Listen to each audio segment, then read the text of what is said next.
What is a 1 by 1 convolution?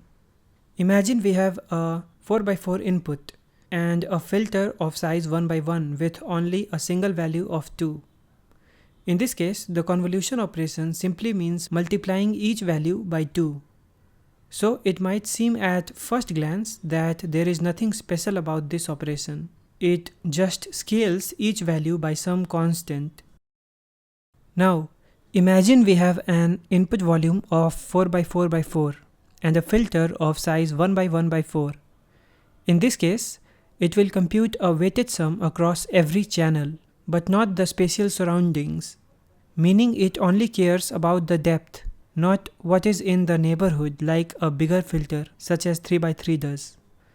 If you think about it a little, you can see that one of the reasons we use this is because it mixes information across channels through linear multiplications, even if the channels are independent of each other.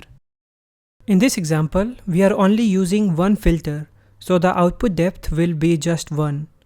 But if we use multiple filters, say 3, and apply a ReLU activation, each filter will produce a different 2D output, and stacking them together will give an output of depth 3. The values inside the filters are learned during the training of the network, so we do not need to worry about setting them manually. All of these operations, filters, and dimensions are discussed in the 24-minute video I have made on convolutional neural networks. You can check it out if any of this is looking difficult to understand.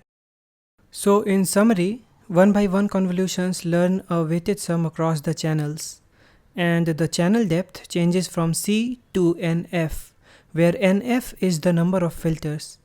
If NF is greater than the channel depth, the output will have more channels than the input, which is called channel expansion.